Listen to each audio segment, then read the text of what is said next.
Coffee with Ryan.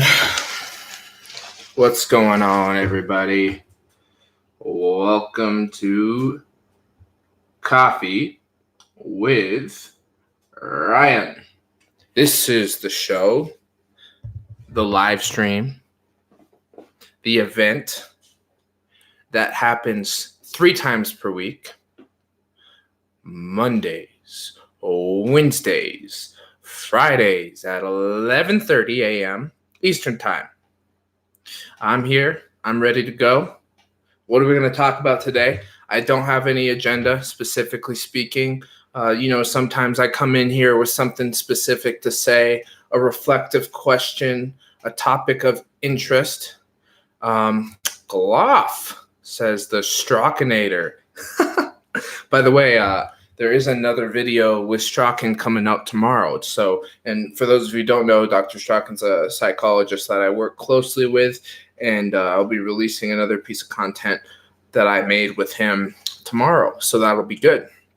So again, open today, no specific agenda. So whatever you want to bring to the conversation, involve living a meaningful life, philosophical, psychological topics. By the way, Gloff, I just actually purchased for part of my dissertation research and just general education, a history of philosophy. There's a great series of volumes from Copleston. I forget his first name. And it goes all the way from the Platonic philosophies to current day, and it's 11 volumes. And maybe if I crank through these books, I'll be able to catch up to your personal philosophy prowess, because I'm really excited to learn more about the thinkers that our society has built its value system on. Even unknowingly speaking, we're supported by so many thoughts that we don't understand where they come from. A lot of people walk around saying things and believing things that without understanding that thought right there originated and was created hundreds of years ago by somebody's mind. And now it's just like a collective idea that we just assume is just there, which is just a fascinating concept. For example, I don't need to get into an example, but you get the point. Maybe we'll get into examples of that in a bit. What's going on, Grizz? Grizz says, question, how's the Sorting Ryan out coming along? That's a really good question. Amanda, welcome. I'll get into that in a second. Thank you for being here. And Sally, so great to see you, Sal. It's really, your comments have been fantastic, and it's been great to finally see you right now, because I've been wondering when you're going to be able to show up to one of the live streams. So thanks for being here. So for me, sorting myself out it's going okay. I need to bring my chair up higher here. It's going pretty well. I'm doing some pretty deep reflective work right now as far as integrating some, I would say, unprocessed emotional content involving, what's the best way to describe this? Just give me a second to really feel into how I'd like to address this question here, because there's a lot there. So the process for me right now for sorting myself out, there's 2 elements to it. One of the elements is how I'm interacting with the world. So productivity, routine, getting myself in the right mindset, exercise, and more checklists and things like that, schoolwork, homework, reading, activities. There's a lot of external activities, and those things are going pretty well. My exercise, I'm feeling really good about. The only thing that isn't great about the exercise is I've been pushing my body to the point where I'm pretty tired sometimes, because I've been doing these prolonged runs and then mixing that up with lifting and things like that, which is creating a lot of tension and a need for sleep in my body. But the exercise is going, as far as like a sorting myself out thing, I would say that that's one of my strongest places as of right now is really staying on top of my physical fitness, which is great because that's been one of my primary future authoring goals.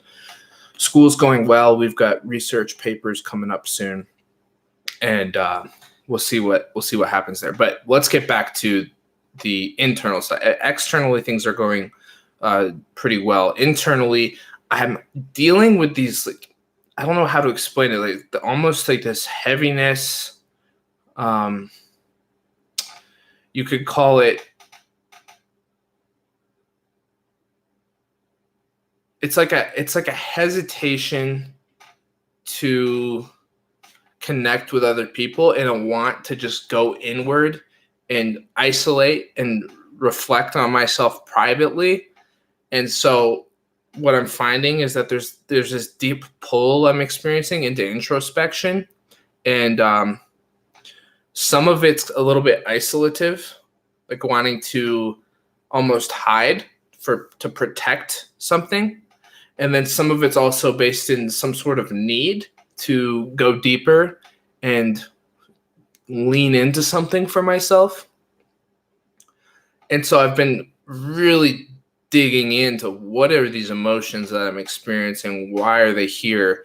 And there's a lot of almost childhood memories percolating up, just arising out of that experience, and who knows what that really means. And so I'm just watching that all happen, and I'm doing my best to stay with it without getting knocked off my path. But that's been happening for about a week or so now, that experience specifically. And it's not pleasant. It's not pleasant, that's for sure. It's kind of a heavy pull downward into some sort of depth. And yeah, I'm doing my best to stay on track externally while I'm going through this internal process. Oh, by the way, on Friday I'm gonna go see Dave Chappelle and Jon Stewart, comedians, at Red Rocks in Colorado. And I'm pretty excited because Dave Chappelle was the first comedian that I ever watched with any sort of real connection when I was, I don't know, I got into stand-up comedy probably when I was about 12. And man, I just went into a deep Chappelle rabbit hole when I was young. So it's going to be super nostalgic for me to see Chappelle live. Yeah, I'm looking forward to doing that. That'll be fun. And I'm going to bring Colton, my brother, which will be fantastic. So I don't know if that makes any sense, Grizz. It's really hard to explain, but it's along the lines of the emotional process that I'm going through and attempting to see why is it here, what's coming up, what do I need. Amanda says it's a thought form now, and I'm assuming Amanda's talking about the thoughts that we are now reliant upon and that we just think of as normal thoughts, how they actually have their inception way back in time. You know, there's ideas that have come from people like Plato and Aristotle and you know, dozens and dozens of philosophers after them that people carry with them today and don't really understand, like, where does this type of thinking come from? We don't realize the evolutionary current of an everyday thought. It's just embedded within the psyche. So I like what you're saying about it's just become its own thing. It's become its own thought form. Sal says, been missing you, tuning in schedule hasn't been matching up. Well, that just happens sometimes, Sal. So I'm just glad you're here now. And hopefully going forward, we can figure more out. Gloff says, I need to get on my exercise. Honestly, it's been kind of problematic. Yeah, man, getting into an exercise routine can be a pain. And the thing about it, it's all about momentum. Once you make it a habit, then you will want to exercise. But getting to that point is it takes some grit, some pushing through it. And I'm sure with with work and relationship and other sorting stuff, it's, it can be difficult to get into it. So start with, if you don't mind me giving you a tip, take it or leave it, take it with a grain of salt. Start with 20 minutes a day. Give yourself something manageable to start with. And then once you start building momentum, you build your way up to 40 minutes, maybe even an hour or more. HG Tutor, welcome, HG. What do you prefer I call you? You have a nickname, or you just want me to say HG Tudor? I don't know if I'm pronouncing that right. I'm glad you're here. Grizz says hi to you as well. And you say, address pure OCD and narcissistic abuse, please. What's the difference between pure OCD and just OCD? Is there a difference? Let's look that up real quick, ladies and gentlemen. Let's see. Oh, and then you say down at the bottom, you're a prankster. Yeah, because you've been leaving a lot of comments on our videos, HG Tutor, about OCD and narcissistic abuse. A lot. And it sounds like it's either something you're very passionate about or concerned about, or you're doing some type of meme that I don't understand.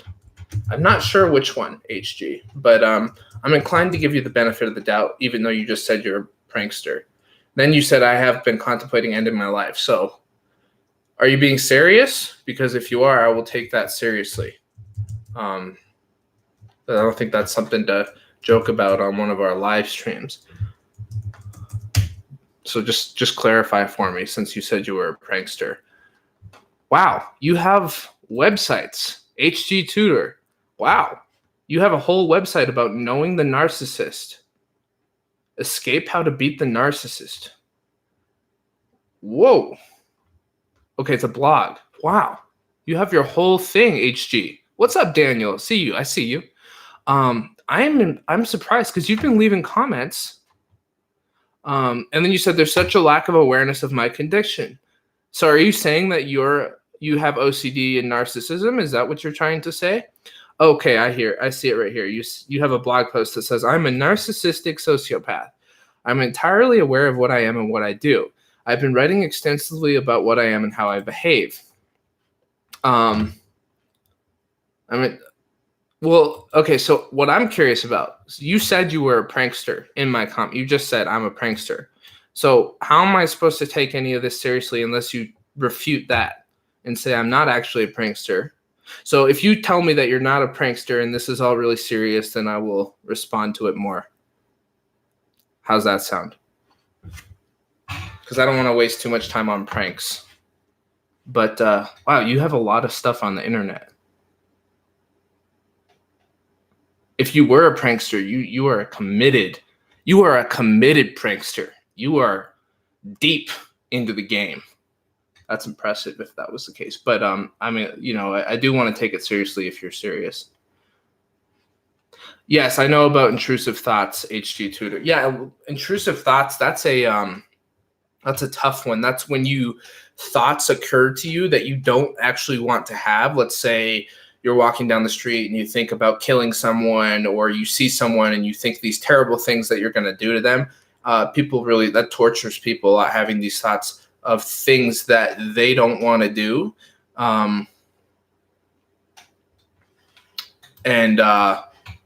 It can be quite emotionally difficult for people. I've seen that happen for sure. So, and then you also say pranks have nothing to do with it. That was just a side note, LOL. Okay, good. Now I'll take you seriously. Thank you for saying that. So you also likes to do pranks.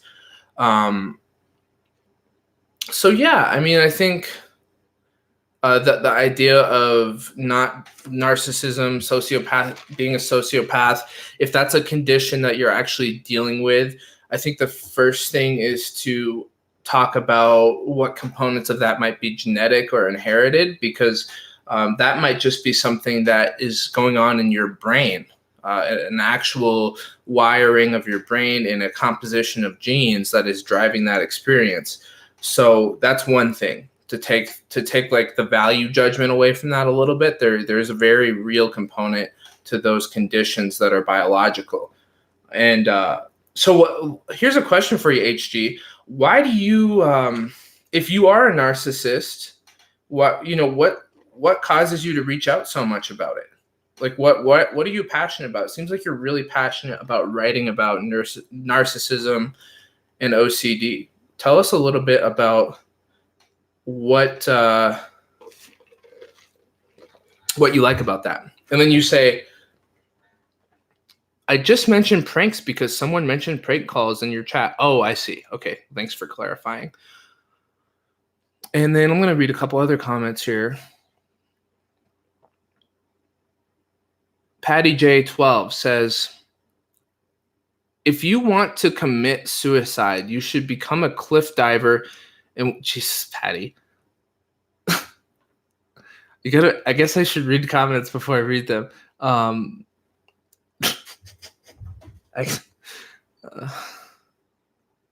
man. Okay, I'm going to skip that. Amanda says, part of me wonders if intrusive thoughts are coming from an external source, not from us. Well, that's certainly possible. I mean, we don't know. Intrusive thoughts, are they coming from some sort of energy field or some sort of other way of being that we don't understand? I have no idea. Now, what we do know is that there are components to the mind that can have these issues, and certain people are more susceptible to them.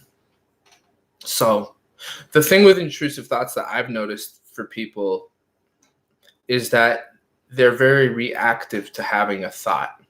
If I have a thought, I don't think everything I think is serious. I don't take everything I think seriously.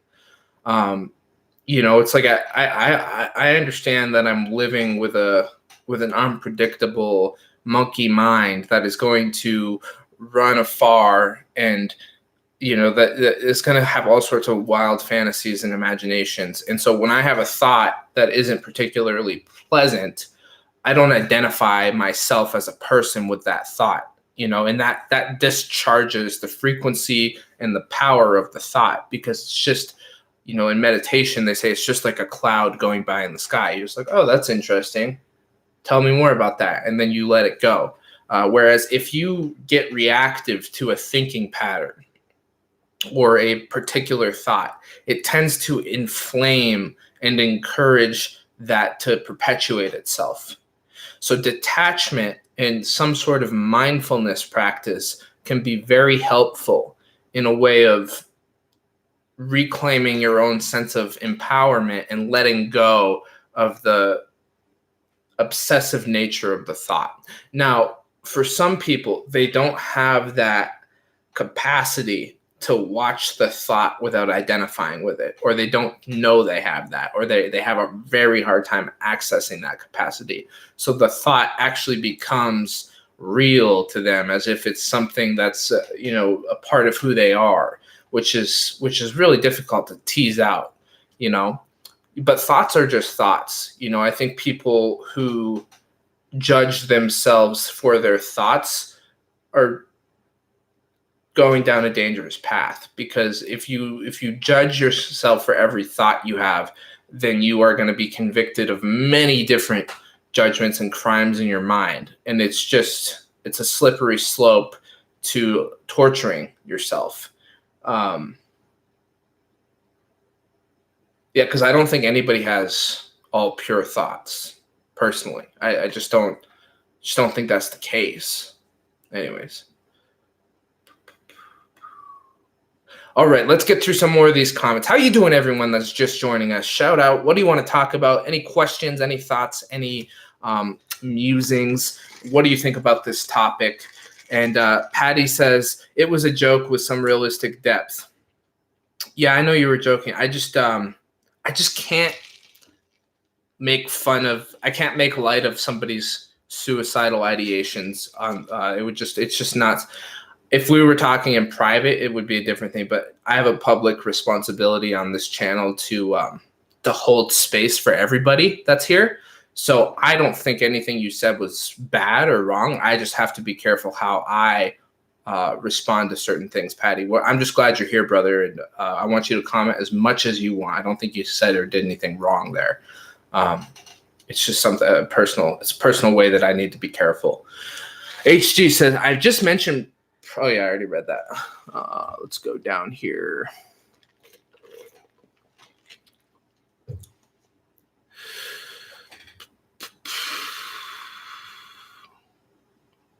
HG says, pranks are my idea for the future as a way to forget what I've suffered. Oh, kind of like a lighthearted vision for the future. That makes sense. HG also says, if that makes sense, yes, it does make sense. What I've been through is very serious and harmful. Yeah, it sounds like it. And it sounds like you have some level of regret or self-contempt, perhaps. Is that the case? The way that you're speaking about yourself doesn't feel like you think very highly of yourself, which is interesting because if you characterize yourself as a sociopath, that wouldn't be typical for you to be so self-conscious. So I'm curious about that. And we're really glad you're here, man, and connecting with all of us. And we all wish you the best. And we'll just keep chatting. Daniel says, how strong is your coffee on a scale of 1 to 10? It's about an 8. And no shame. You know, we're pumping this thing full of 2 shots of espresso and a cold brew coffee. It's a lot of caffeine. Caffeine is one area where I am a dependent individual. That's for certain. I know I'd be okay if I didn't have coffee, but it would be a bad day, maybe a bad 2 days until I was back on my steady ground again. Amanda said, no, you shouldn't take thoughts seriously. We aren't our body, our thoughts, or emotions. Yes, just clouds in the sky. Yes, thoughts are just thoughts. You know, and they're going to come and go and take different forms. And yeah, exactly, Amanda. Zala says, and I don't know if I'm pronouncing your name right, so forgive me if I'm not. Zala Najavo.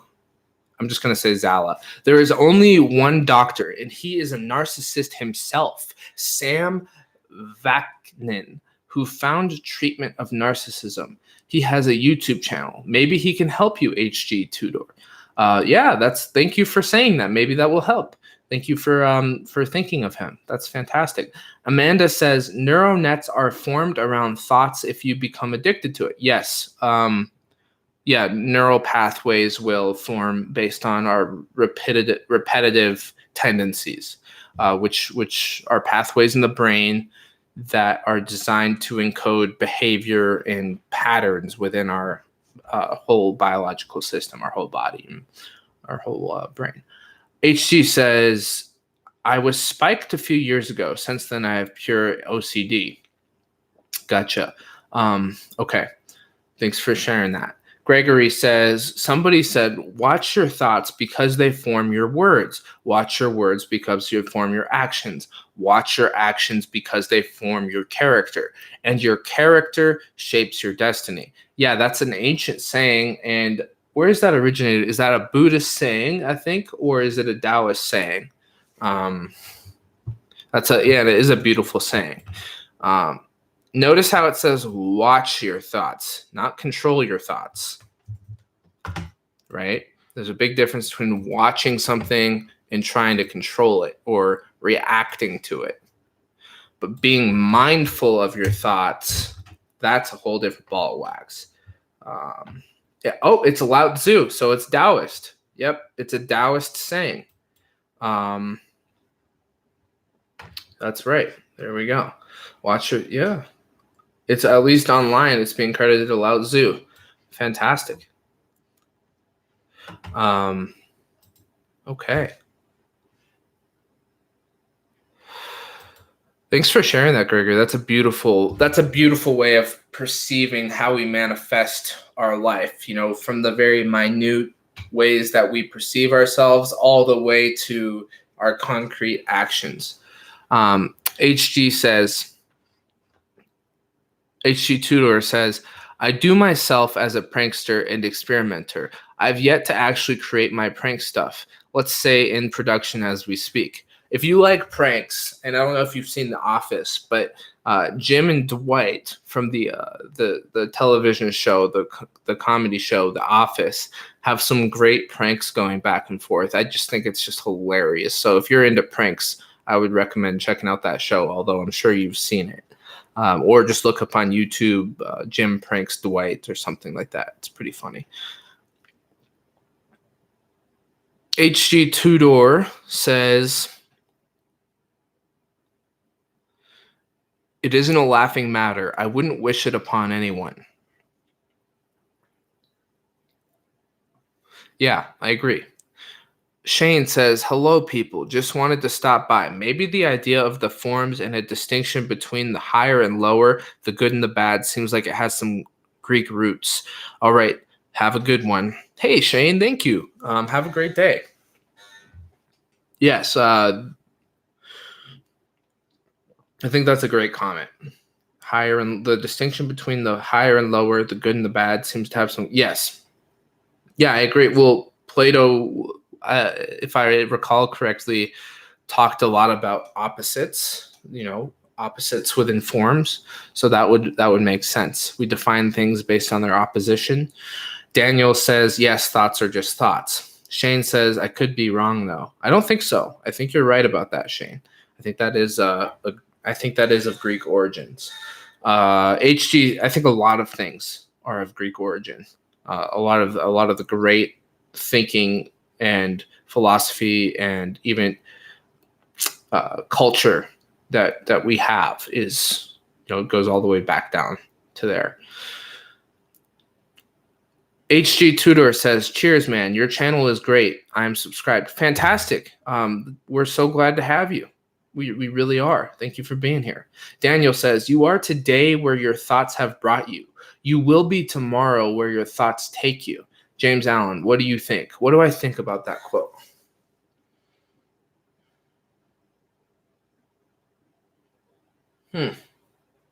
You are today where your thoughts have brought you. You are tomorrow where your thoughts take you.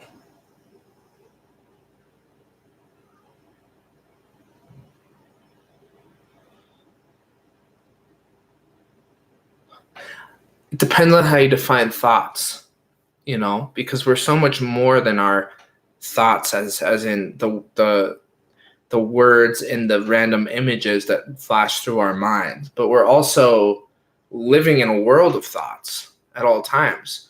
The substance of our psyche is made up of thoughts and emotions, but that does leave out emotions. And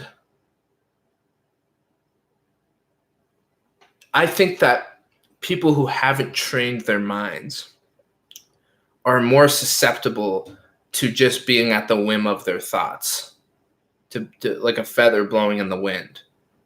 They will go where the current takes them. I think people who have done some extensive training or even beginning training in actually mastering their focus and attention through mindfulness, and whether you practice archery or meditation or martial arts or some sort of other sport or balancing act or anything, art, all those things are ways of bringing yourself into a particular state of mind where you are actually focused in a flow state. So I think that for the average individual, not saying that there's anything wrong with average, I think for people who haven't done extensive mind training, they're just more susceptible to being pulled and pushed by all their thoughts. But I don't think that's the ideal state to live in. I don't think that's something to strive for personally. So that's my response to that quote. But I don't know who James Allen is, and perhaps he has more to say, and I don't have the context of what that quote was pulled out of. So if I saw it in context, that's a couple sentences within a whole body of work that's being done. So I can't really respond to what he's actually saying appropriately. I can only respond to that specific little snippet that you shared with me. Shane says, also, William James talked about how we could choose thoughts we give power to. He may have mentioned detaching. Really worth checking him out. Yeah, and that's a great idea. I think, let's see, I'm going to read that one more time. James talked about how we could choose thoughts we give power to. Yeah, I do think that's an idea worth checking out, Shane, because that's the idea of that mind training is what thoughts do we just kind of let go, and then what thoughts do we empower or visualize or really want to continue, because there might be thoughts that we like, that we want to have, that are helping us in our life, right? Daniel says, James Allen was a pioneer of self-help thought. Fantastic. Yeah, and I'd love to check out the whole body of work.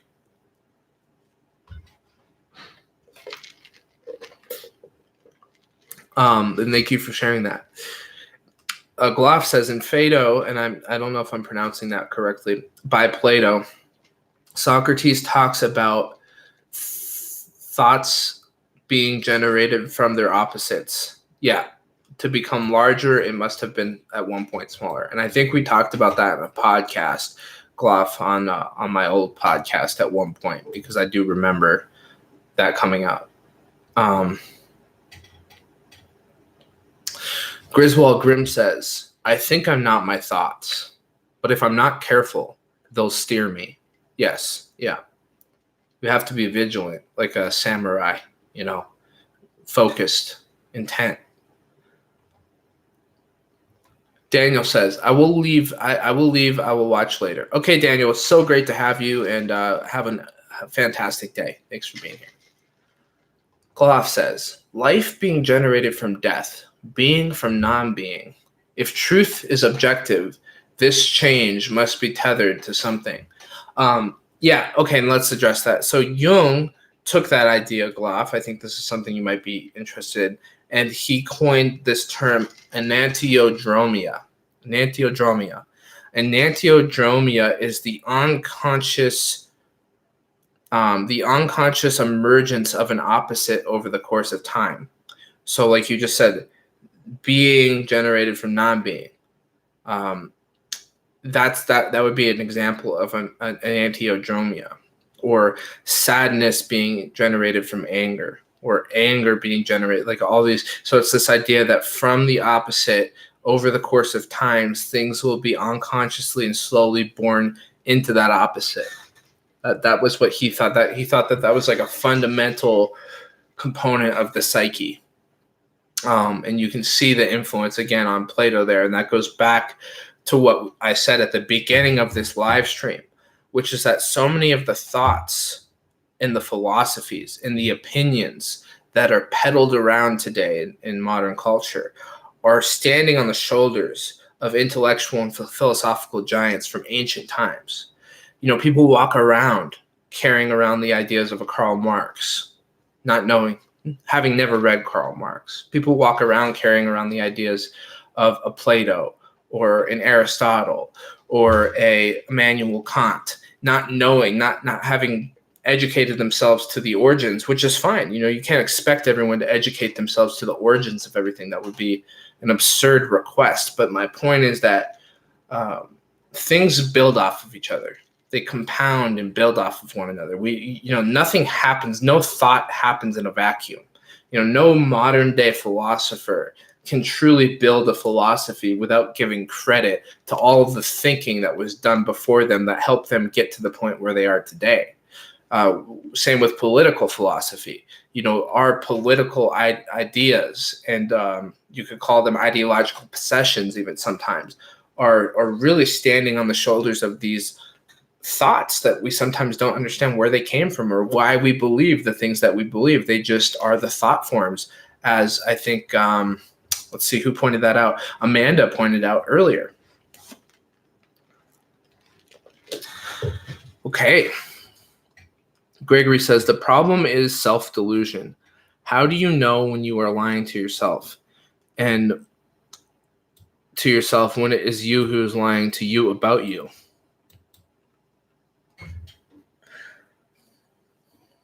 Well, I think that that's a matter of conscience.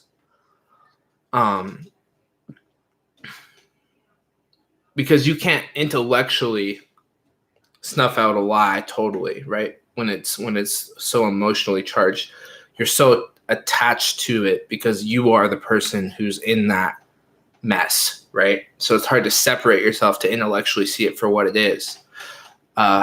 You can't be a lawyer to yourself because you're not objective to yourself. You can watch the behaviors and the thought patterns and the way that somebody else is interacting, and you can be like, something's not adding up there. They must be lying. But when it's you, what you have is your conscience, and you can use some objectivity, but you're so emotionally attached and involved with yourself, obviously, because you are you after all, that it's hard to use the same objective tactics that you might be able to pull off in assessing somebody else's behavior. That being said, if you don't know when you're lying to yourself, you have to be so detached and closed off from your base human experience that there's just layers and layers of hardening and suppression and avoidance that has gone into that. So if that's the case, then the first step is to get back into feeling, get back into your body, get back into your experience, because really at the base of things, there's just a fundamental essence of who you are that knows when you're lying, that knows when you're not being straight, that knows when something's not right.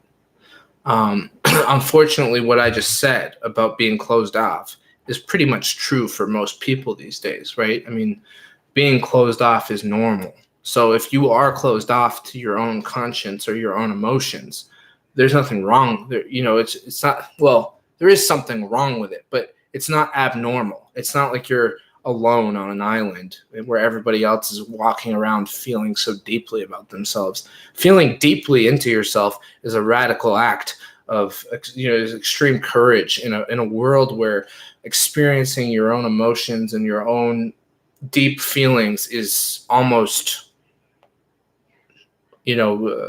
taboo. You know what I mean? So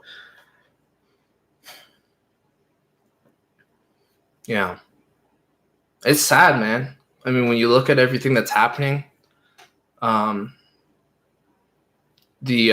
way that people treat each other, or the way that politics are done, or the way that social media and news is handled, it's sad to see just the level of disconnection, the level of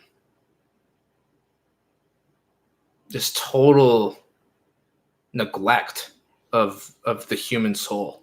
It's really a shame to it's a crisis that we live in a world that is that disconnected. I mean, there's a lot of great things about our world, don't get me wrong. I mean, it's a miracle that we're alive, and I agree with all the Petersonian notions of it's a miracle that the lights are on. It's a miracle that everybody is getting along good enough that we're not killing each other. And I totally, 100%, that's all a miracle. And at the same time, it's also a tragedy to me.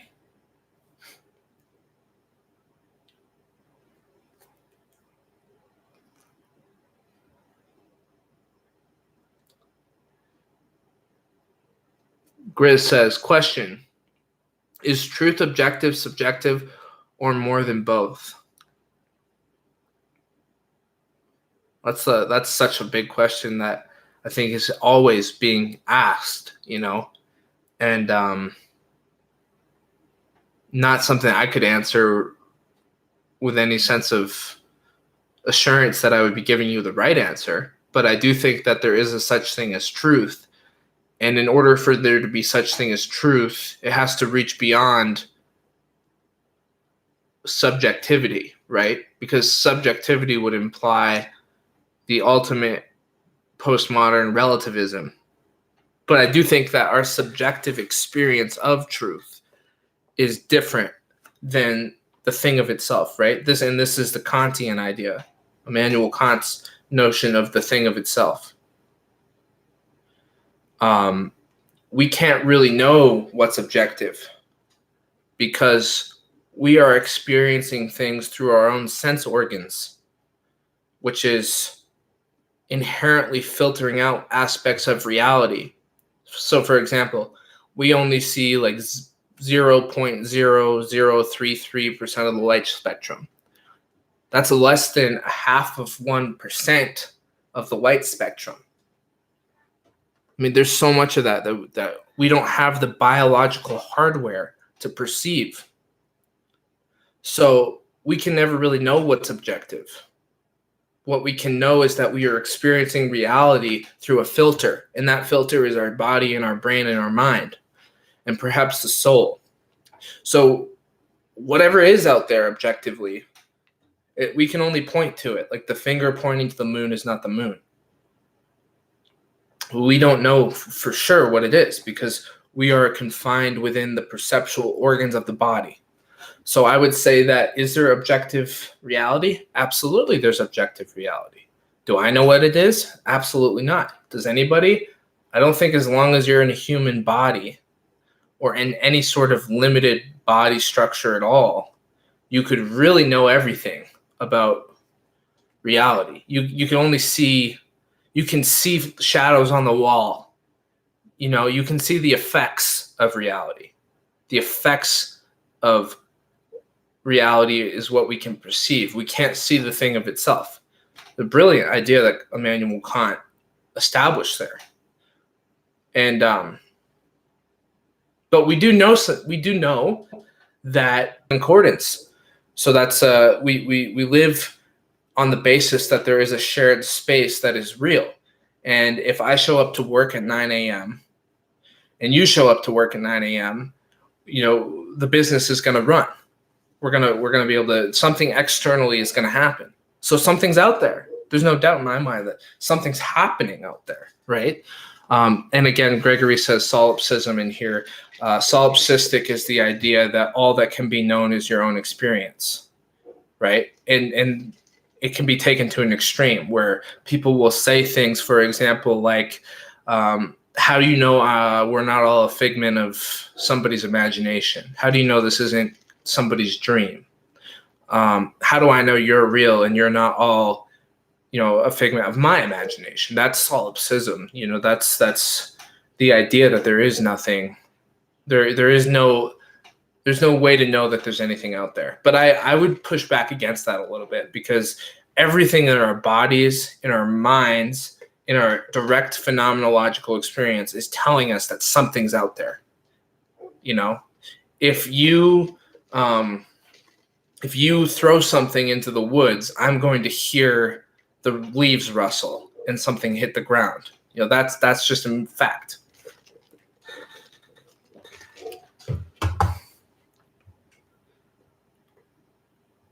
I'm going to read some more comments and I got to get out of here.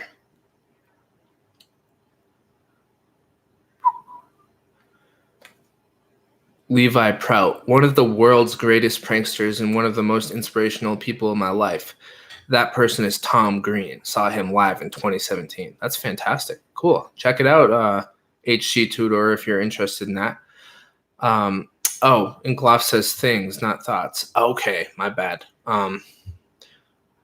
We are many thoughts defined by single actions. I like that. Nice one, Patty, says Grizz. Daniel says, I'm back. I leave again.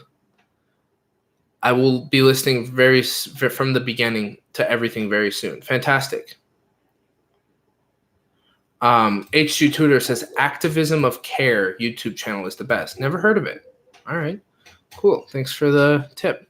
Mike B, friends reflect the truth if they are honest. Absolutely. Yeah, it's very important to have honest friends. That's a great point. Thanks for bringing that up. Gregory says, but one can have a malformed conscience. That's true, Gregory. Touche. You know, that's a question of which I do not know how to answer in this moment. Or that's a challenge that's hard to tackle. That's a very good point. Thank you for bringing up a sufficient challenge for that thought that I had. And you also said solipsistic worldviews, which I addressed. HG Tudor says, everyone thinks I'm a liar. My pure OCD has made me look terrible. Wow. Yeah, that sounds tough. Well, it seems to me that you're telling the truth right now. So I don't think you're being a liar in this moment. I actually believe what you're saying. So that's good. So you could actually change that statement to say a lot of people think I'm a liar, or some people think I'm a liar, because I'm part of everyone, and you don't strike me as lying in this moment, so I don't think you're a liar. But yeah, it sounds like you are in a very sticky situation where your OCD has affected people around you, and had an impact on your reputation that's very painful for you. Is that the case? Nolan says, I'm not sure you can lie to yourself. You can be ignorant of yourself, as Vervaeke says. You can also bullshit yourself. Absolutely. I've bullshitted myself before. And that's the case. That's it. We can force ourselves into a worldview that fits our selfish desires. But I think there is that little thing inside of us that knows what we're doing. It's been my experience. I can't speak for everybody. Gregory says, the crisis is why I am taking the biggest burden I can attempt to lift. I've seen a brief summary on your Gmail. I sent you a brief summary on your Gmail. Thanks, Gregory. I actually did get your email. I think it was 2 days ago, and I've just been busy and haven't had the chance to respond. But the work that you're doing, Gregory, seems really fantastic. It seems like you're really taking different people's ideas and thought forms and almost alchemizing them. And so I think you're doing great work. So thank you for sending me that, Gregory. It's an honor to read through what you're working on. HG Tudor says, I seem like I'm in denial or something. Looking like you have something to hide is never a way to see it. That I guarantee you. The truth is infinite. Yeah, I see what you're saying. That must be tough to navigate publicly. It might be good to get you to talk to Mercury or myself, who runs this channel. Every so often, we'll do a phone call, a video call on Zoom. If you're interested, no pressure, obviously you don't have to. But if you're interested, once in a while, Mercury and I, or one of us, will talk to an audience member and just let them vent, talk about what they're going through, and talk about what they're working on. And every so often, it'll be recorded if the person wants, and put on the channel. And if the person doesn't want, then we never do that, because we don't want to cross any boundaries or whatever. But yeah, so that's always an option. You can email sortingmyselfout0@gmail.com, and that's an open invitation to everyone. We do have to schedule it, and sometimes there's a waiting period, but that's an option, and we do want to help people as much as we can. So we could do our small part by having a conversation with you if you want. Benjel says, have you ever read The Myth of Sisyphus by Albert Camus? No, I haven't. And Camus is one of those philosophers, I believe, right? Albert Camus. Fairly certain that I haven't studied. And that's part of the reason why I bought those volumes on the history of philosophy. Albert Camus was a French philosopher, author, and journalist. He won the Nobel Prize of Literature at age 44 in 1957. Yeah, so I gotta check him out. Thanks for bringing it up. Gregory says, please check your Gmail. Let me know what you think or feel. Didn't I just tell you that I have? Yeah, I have it, Gregory. I just haven't had a chance to respond.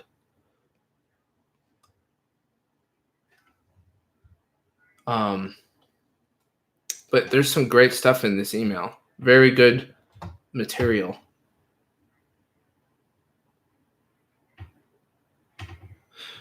Thanks for keeping me updated. I appreciate it. Yes, please do keep me updated on that, Gregory. Please do keep me updated on your project. I think it's fantastic.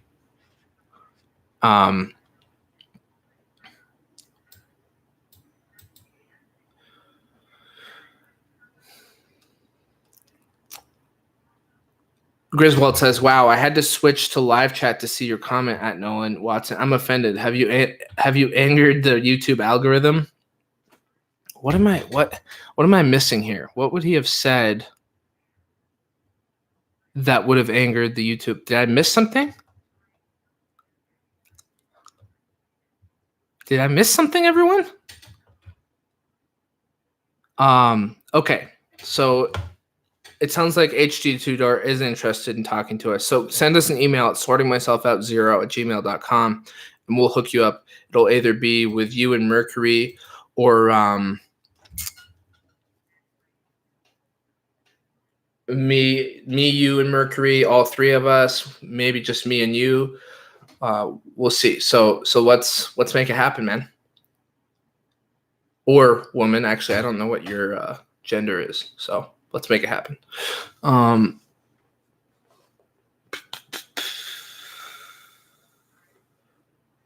right. I do have to go, Gregory. I'm just really enjoying talking to all of you. So it's difficult. It's difficult to walk away from such a group of fun people to talk to. Hey, Paul Vanderklay just released a video. Cool. Paul. As you might have noticed on my channel over the last week or so, there's been sort of the equivalent of reruns. I've been posting material from other channels. I'm the first viewer. And yeah. Conversations that I had stored up and done in a little while. That's because clutch. I've been out of town or sort of out of town or sort of on vacation for a little while. Skip often in the need of want to keep space for these conversations. So what is your story? What are you struggling with? It's so funny, guys. I was just talking about audience conversations, and Paul Vanderklay releases a video saying why I take viewer conversations. He's the only other YouTuber that does that, by the way, that I know of, that takes audience conversations and posts them to YouTube or keeps them private upon request like we do. And it's called Why I Take Viewer Conversations and New Guidelines for Signing Up. That is weird. Synchronicity? Come on, guys. Give me a little synchronicity. As a pastor, this is basic research. What's going on in the world, in the zeitgeist? I learned this by listening. Paul is such a good guy, by the way. I don't consider myself a Christian, philosophically speaking. I think I'm a Christian by way of culture. There's no choice. You know, I'm in a Christian Western culture. But man, that being said, Paul is just so kind, so fun to talk to. So he listens. He's caring. He's everything a pastor should be. You know, everything a pastor should be. And I should put a little caveat in this. It's not that I don't want to consider myself a Christian. I think being a Christian is a perfectly noble thing to do. My brother Colton considers himself a Christian. I'm just so spiritually and religiously interdisciplinary because I take things from Buddhism and Hinduism and Christianity and other spiritual practices and philosophies. It's just, I'm a fucking spiritual mutt. You know what I mean? Like I'm all over the place. So I can't claim allegiance to one specific tradition. And I'm the result of Nietzsche's prediction that we had lost our old religious structures and now are moving into untreaded territory where we have to come up with our own reason to be. And then Peterson, of course, argues, well, you can't exactly choose your beliefs. And Carl Jung found that out, and that's Peterson's whole thing. But there's an element to Nietzsche's prediction that I think is proving true in my life, and that I've had to really alchemize different components of philosophy and religion to create something real for me. But it's not everybody's path. You know, some people need one structure that works for them, and that's just the way it is. You know, everybody's different, and yeah, wow.